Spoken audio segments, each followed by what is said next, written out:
semua.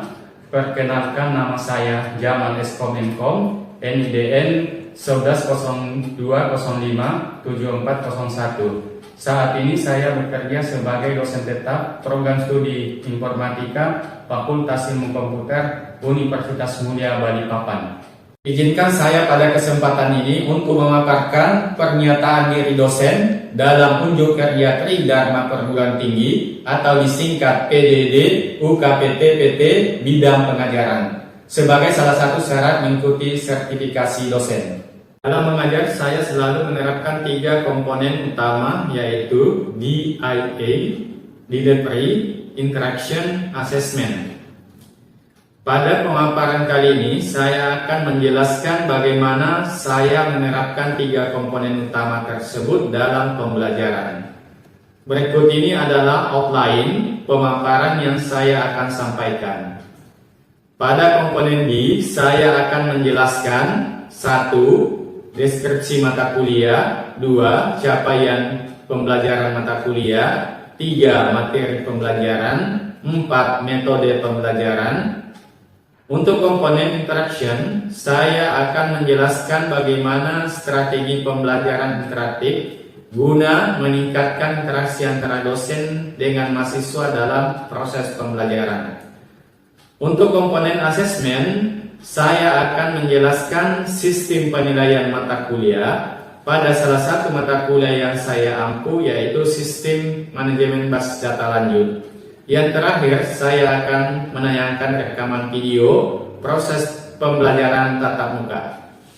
Salah satu mata kuliah yang saya ampu adalah sistem basis data lanjut, kode 133400. Mata kuliah sistem basis data lanjut memiliki 3 SKS yang merupakan mata kuliah wajib program studi dan wajib diambil oleh mahasiswa program studi sistem informasi pada semester 4. Mata kuliah sistem basis data lanjut memberikan pemahaman mendalam dan keterampilan praktis mengenai pengelolaan serta otomatisasi sistem manajemen basis data relasional atau Relational Database Management System tingkat lanjut dengan fokus utama menggunakan PostgreSQL. Melalui mata kuliah ini, mahasiswa dipersiapkan untuk menguasai arsitektur internal PostgreSQL, penyiapan dan konfigurasi lingkungan, pengembangan basis data, menggunakan tools seperti PG Admin 4 dan DBFR, hingga teknik manipulasi data, pengolahan data kompleks melalui DDL, DML, DQL, dan penerapan teknik join dan queue, serta pengelolaan integritas transaksi data berbasis TCL dan ASIC. Mata kuliah sistem basis data lanjut dirancang untuk memenuhi beberapa CPL dalam peta kurikulum program studi informasi sistem informasi, yaitu pada CPL SI 01, CPL SI 02, CPL SI 04, dan CPL SI 05. Dari CPL SI 01, CPL SI 02, CPL SI 04, dan CPL SI 05 diturunkan menjadi 7 CPNK, yaitu CPNK SDBL 1 sampai dengan CPNK SDBL 7. Berikut ini adalah materi pembelajaran yang saya ajarkan pada mata kuliah sistem basis data lanjut. Ada 7 topik utama yang penting untuk dipelajari oleh mahasiswa, yaitu 1. Konsep basis data lanjut, arsitektur PostgreSQL dan dasar SQL. 2. Instalasi dan konfigurasi PostgreSQL, PG Admin, serta DBFR. 3. DDL. DDL ini mencakup table, tipe data, constraint, dan DML. DML ini mencakup insert, update, delete, dan select. 4. DQL mencakup query dan join. View, transaksi TCL. TCL ini mencakup rollback dan commit. 5. Pemrograman PL atau PGSQL, function, prosedur, dan trigger.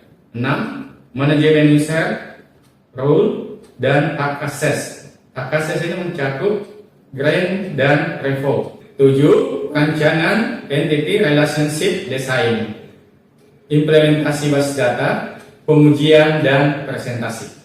Pada mata kuliah Sistem Basis Data Lanjut, saya menggunakan beberapa rujukan utama. Salah satunya buku teks yaitu Database System Concept karangan Silberstadt, edisi ke-7, terbitan MC Grounkill Education, dan beberapa rujukan tambahan yang bisa dilihat pada RPS.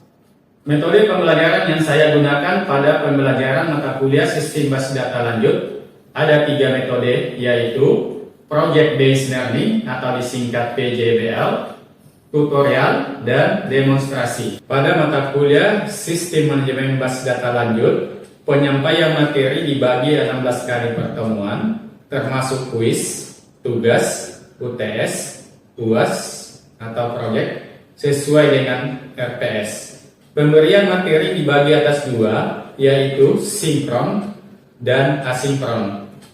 Sinkron menggunakan metode ceramah dan tutorial tatap muka dengan menggunakan Google Meet atau Classroom, sedangkan asinkron menggunakan metode belajar mandiri. Media yang digunakan yaitu Lentera Universitas Mulia Balikpapan. Partisipasi aktif mahasiswa sangatlah penting dalam tercapainya outcome pembelajaran. Untuk itu, pembelajaran mata kuliah Sistem Manajemen Basis Data, saya menerapkan beberapa strategi diantaranya. 1. Forum diskusi interaktif atau FGD secara sinkron, yaitu menggunakan media Google Meet. 2. Pengerjaan soal secara kolaboratif saat sesi tutorial, itu juga menggunakan Google Meet pada Classroom. 3. Forum diskusi asinkron, koordinasi antara kelompok, follow up materi, pengumpulan tugas, dan tanya jawab menggunakan media Google Classroom dan WhatsApp Group. Sistem penilaian mahasiswa yang mengikuti mata kuliah Sistem Manajemen Basis Data Lanjut dilaksanakan secara objektif melalui distribusi penilaian kuis dan tugas. Pengambilan nilai kuis sebanyak 2 kali, pengambilan nilai tugas sebanyak 10 kali, termasuk tugas individu, kelompok, dan tugas proyek dilaksanakan secara kelompok, di mana masing-masing kuis dan tugas terafiliasi dengan CPMK dan sub-CPMK, dan distribusi nilai total saya menggunakan formula yang telah ditetapkan oleh Universitas Mulia Balikpapan, yaitu kehadiran 10%, etika diambil 15%, tugas diambil 15%, kuis juga diambil 15%, UTS 20%, UAS 25%, sehingga total 100%. Kategori nilai antara 85 sampai 100, nilai bobot 4, nilai huruf A, nilai antara 80 sampai 85, nilai bobot 3,75, nilai huruf A minus, nilai antara 75 sampai 80, nilai bobot 3,50, nilai huruf B plus, nilai antara 70 sampai 75, nilai bobot 3,00, nilai huruf B, nilai antara 65 sampai 70, nilai bobot 2,75, nilai huruf B minus, nilai antara 60 sampai 65, nilai bobot 2,50, nilai huruf C plus, nilai antara 50 sampai 60, nilai bobot 2,00, nilai huruf C, nilai antara 40 sampai 50, nilai bobot 1,0, nilai huruf D, nilai 0 sampai 40, nilai bobot 0, nilai huruf E atau tidak lulus. Proses penilaian pada masing-masing tugas juga dilakukan secara objektif dan terukur dengan menggunakan teknik rubrik, di mana penilaian dibagi menjadi 6 rubrik penilaian yang sudah terkorelasi dengan masing-masing CPMK dan sub-CPMK. Pada rubrik penilaian yang sudah terkorelasi dengan CPMK dan sub-CPMK, ada indikator-indikator yang harus dipenuhi oleh mahasiswa. Saya mengkategorikan 4 kategori capaian penilaian, yaitu skor 4 sangat baik, skor 3 baik, skor 2 cukup, skor 1 kurang. Di mana ada indikator yang harus dicapai oleh mahasiswa, seperti misalnya rubrik penilaian pada CPMK SDBL 3. Mahasiswa mendapatkan materi DDL pada PostgreSQL, salah satu indikator yang menyebutkan bahwa mahasiswa mampu membuat database, tabel, dan struktur basis data sesuai dengan kebutuhan. Jika mahasiswa mampu menyelesaikan seluruh objek basis data dibuat dengan benar tanpa kesalahan, maka nilai skornya 4 atau sangat baik. Jika hampir seluruh objek dibuat dengan benar, maka skornya 3 atau baik. Jika sebagian objek berhasil dibuat namun masih terdapat kesalahan, maka skornya 2 atau cukup. Jika tidak mampu membuat struktur basis data, maka nilai skornya 1 atau kurang. Seperti itulah model rubrik yang saya gunakan. Selanjutnya saya akan menayangkan video rekaman pembelajaran secara tatap muka semester genap tahun ajaran 2025-2026. Selamat menyaksikan. Assalamualaikum warahmatullahi wabarakatuh. Dan selamat siang. Ya.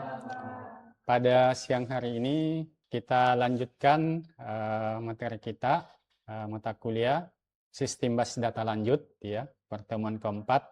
Topiknya itu Data Definition Language atau DDL pada PostgreSQL. Di sini CPMK-nya, ya, di CPMK-nya ini Anda dapat nanti mengimplementasikan DDL, ya, untuk membangun struktur basis data, dan DML, ya, untuk mengelola data sesuai dengan aplikasi, ya. Nah, di sini ada DDL dan DML.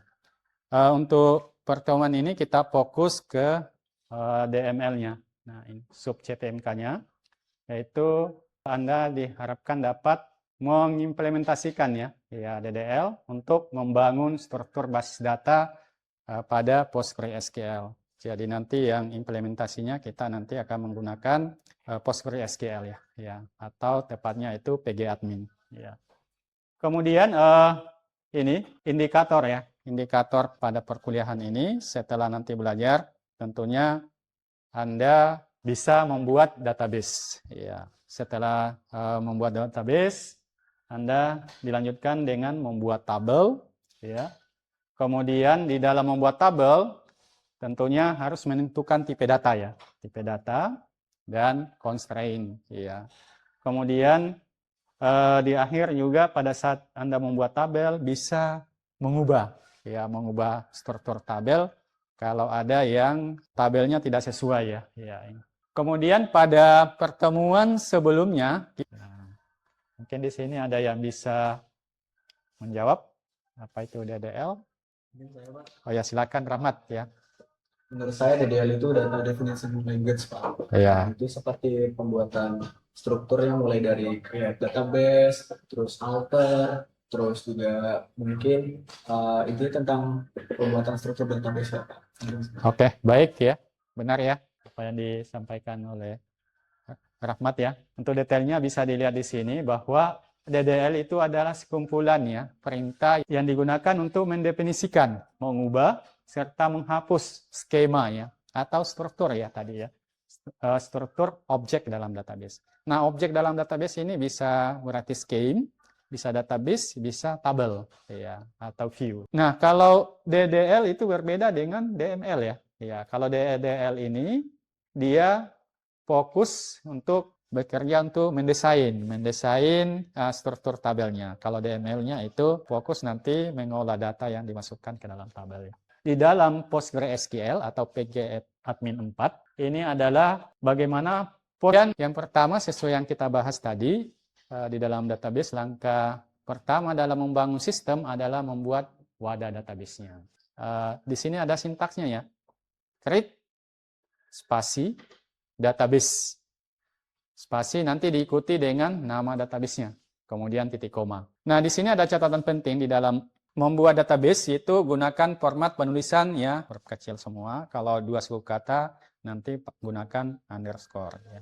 Ini contoh, ya. Contoh misalnya saya membuat database akademik, ya. Berarti nanti akademik underscore DB, atau bisa balik ya, ADB akademik. Kemudian setelah membuat database, kita lanjutkan membuat tabel atau create table. Nah, ini adalah sintak dasarnya ya, itu create spasi table diikuti nama tabelnya. Contoh misalnya di sini mahasiswa ya, ID MHS, tipenya serial, koma. Ya, dilanjutkan dengan tipe data yang lain, kemudian dilanjutkan dengan size-nya ya. Nama yaitu varchar size-nya 100, koma. Kemudian email, teks. Karena ini terakhir tidak menggunakan lagi komanya. Baru nanti tutup kurung titik koma. Nah, ini sintaksnya. Nah, ini tinggal nanti kalau di dalam PG admin tinggal diketikkan nanti dieksekusi ya. Nah, cuma yang harus diperhatikan di dalam komponen tabel itu harus ada kolom yang unik atau nanti dikasih primary key. Kalau di sini contohnya belum ada primary key-nya. Kemudian tipe data ya, disesuaikan dengan filenya ya. Ya. Contoh kalau di sini yang menggunakan serial ini sebetulnya sama dengan kalau di pemrograman web itu auto number. Ya, membuat nomor otomatis. Nah, kalau di PostgreSQL itu menggunakan serial ya. Ya. Atau kalau database yang lain, MySQL itu menggunakan auto number. Sekarang sudah tadi tabel, tentunya constraint. Apa sih constraint itu? Constraint itu aturan yang dipasangkan pada kolom untuk mencegah data sampah. Artinya constraint itu aturan yang dikenai oleh kolom atau field itu ya. Contohnya misalnya kalau field itu tidak boleh kosong, nah dia hanya not null. Ya. Kemudian contoh yang lain misalnya datanya yang dimasukkan harus number. Nah, itu bisa divalidasi ya di situ. Itu namanya constraint ya. Supaya data yang disimpan ke tabel itu akurat ya. Selanjutnya jenis-jenis constraint ya. Tentunya di sini yang umum pada saat kita membuat tabel, tentunya yang pertama itu harus ada primary key. Nah, primary key itu pengenal unik ya dalam tabel ya. Artinya nanti kalau dipasangi primary key pada tabel itu berarti tabelnya tidak boleh kosong atau unik ya. Not null itu wajib menjamin kolom itu tidak kosong ya, harus diisi. Jadi walaupun nanti dieksekusi, kalau tidak diisi, filenya itu tidak tersimpan kalau dipasangkan not null. Sedangkan foreign key ini adalah kunci yang berasal dari tabel lain ya, yang menghubungkan dengan tabel itu ya, atau dari tabel induknya ya. Ini yang secara umum constraint ya pada saat kita membuat struktur tabel. Kemudian contoh yang lain, contoh bisa juga nanti dikasih constraint unik, misalnya ID mahasiswa dijadikan primary key, sedangkan NIM itu menjadi, berarti kan NIM-nya menjadi unik. Nah, bisa supaya nanti NIM-nya tidak boleh double. Kemudian contoh juga di sini email ya. Ya. Kemudian cek ya. Nah, ini ngecek validasi. Ya, contoh biasanya kalau nilai ya, nilai yang harus dimasukkan misalnya nilainya wajib angka ya, dan angkanya harus di atas lebih besar atau sama dengan 0 ya. Kemudian default ya. Default ini mengisi otomatis data ya. Ini nanti mempermudah juga nanti pengguna tidak menginputkan data. Kalau memang itu bisa, misalnya statusnya aktif, tidak aktif, nah itu ya bisa dinilai kasih default ya. Ya, jadi otomatis nanti diisikan di data. Kemudian antar tabel ya. Ya, antar tabel ini tentunya modifikasi ya, nah, skema. Ya, baik itu nanti merubah database, nama tabel, field, tipe data digunakan untuk antar tabel. Kemudian drop tabel dan database. Nah, cuma yang ini untuk drop tabel dan database ini harus hati-hati karena kalau menggunakan perintah ini, apalagi kalau database yang dihapus, ya, tabelnya semua hilang, datanya juga hilang. Nah, ini hati-hati untuk menggunakan drop ya. Kalau misalnya tabelnya tidak digunakan, bisa dihapus. Kemudian kita lanjutkan ya, best practice dalam membuat atau di dalam DED. Ini ya, kita berhenti sejenak, diskusi. Kemudian nanti kita lanjutkan dengan konsep yang telah kita pelajari bersama. Mungkin yang sesi ini saya persilakan dulu. Mungkin ada yang mau bertanya ya, silakan.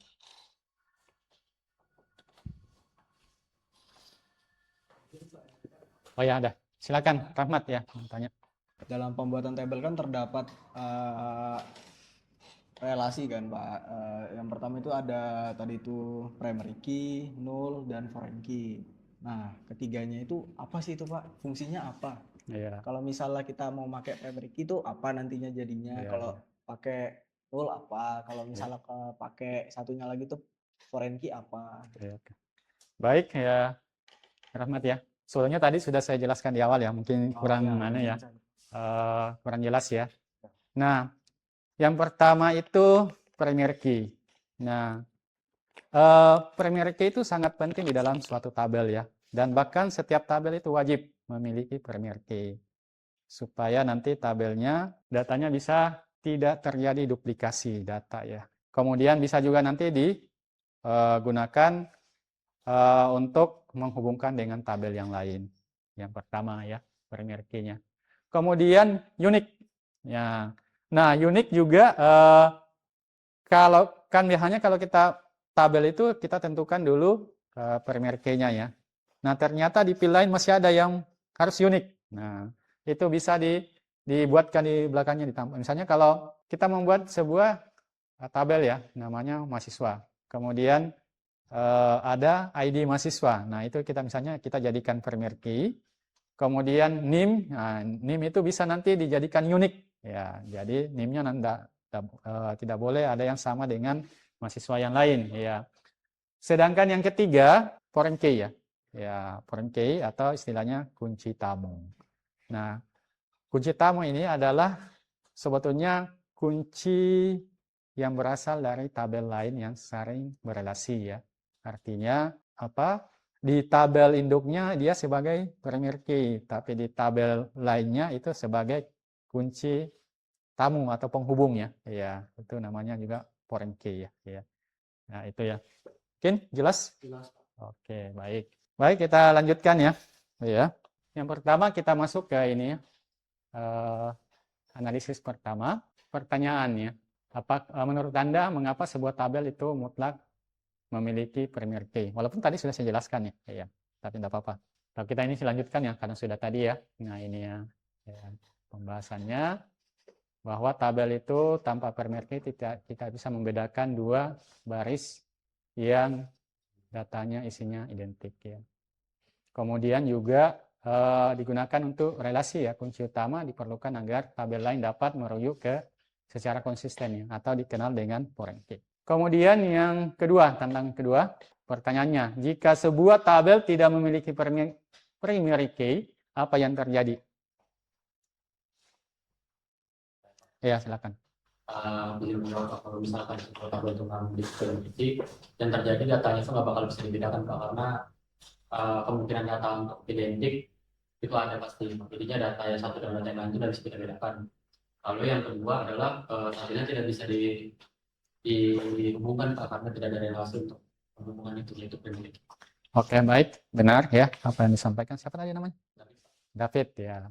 Apa yang disampaikan oleh David ya. Nah, ini. Kemudian selanjutnya ini ya. Nah, ini karena berkaitan langsung dengan ini ya materinya, itu sebetulnya ini ada kaitannya juga dengan praktek ya. Nah, di sini sesuai dengan topiknya di awal bahwa PDL ini implementasinya kita menggunakan PGAdmin ya atau PostgreSQL ya. Nah, mungkin sekarang Anda bisa ini lihat ya untuk membuat ini sudah terinstall semuanya ya, anunya yang kemarin ya PGAdmin-nya ya. Iya. Ya, silakan dijalankan dulu ya, dijalankan PGAdmin-nya ya. Nanti kita coba membuat database dulu ya. Ya. Ini sudah tampil ya. Ya. Nah, ini kita membuat database, create database ya. Kemudian diikuti nama database-nya, misalnya DB akademik ya, akademik ya, UM ya, saya ganti ini akademik. Kemudian kalau sudah tinggal nanti dieksekusi ya. Ya, eksekusi bisa menggunakan F5 atau ini diklik yang ini ya. Anda perhatikan yang ini. Kemudian setelah itu nanti Anda refresh ya. Ya. Tinggal nanti Anda lihat di sebelah databases. Nah, kalau di bawah sini outputnya, message-nya, create database. Nah, di sini sudah sukses ya. Tinggal Anda lihat ya DB akademik. Nah, ini. Ya, ini sudah jadi ya. Oke, saya lihat dulu. Silakan diinikan dulu. Coba ya.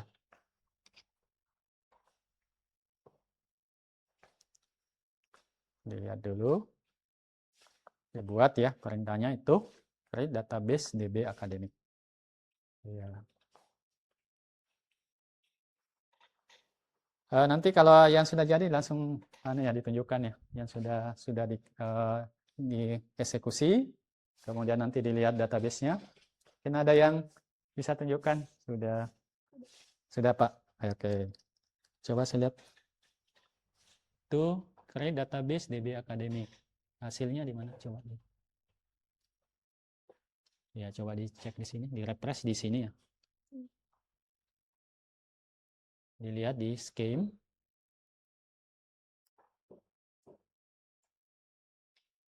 Tables. Oke ya. Ya, berarti sudah betul ya. Ya, artinya ini kalau ini sama yang lain juga ya. Ini nanti tinggal nanti dilihat yang ininya. Dilihat di sininya itu ada DB akademik ya. Berarti sudah sukses. Nah, kalau Anda perhatikan di sini tentunya di sini setelah itu nanti jadi kita membuat tabel ya. Nah, kita langsung di sini. Tentunya langkah selanjutnya membuat tabel ya. Kemudian nah ya luar biasa ya. Jadi cepat paham ya. Ya, cepat paham karena memang mata kuliah ini dasarnya sudah ada di sistem basis data ya. Nah, ini sistem basis lanjut. Tinggal kita melihat hari ini kita telah berhasil menuntaskan 5 pilar dalam DDL ya. Yang pertama membuat database, membuat tabel, constraint, alter tabel, dan drop table ya. Iya. Baik, untuk langkah selanjutnya ya. Materi berikutnya tentunya kita akan membahas di pertemuan ke-5, kita akan membahas dengan DML ya. Iya. Jadi setelah menguasai struktur database melalui DL, pada pertemuan berikutnya kita akan mempelajari bagaimana manipulasi data di dalam tabel ya. Ya, tentunya topiknya berkaitan dengan insert. Ya, insert itu memasukkan data ke dalam tabel. Kemudian update, yaitu memperbaharui data atau membuat data yang sudah tersimpan. Kemudian delete, menghapus baris data secara selektif atau menyeluruh ya. Ya. Terima kasih atas perhatiannya semua. Ya, saya akhiri untuk perkuliahan hari ini. Saya cukupkan sampai sini. Mohon maaf kalau ada kekurangan. Assalamualaikum warahmatullahi wabarakatuh dan selamat siang.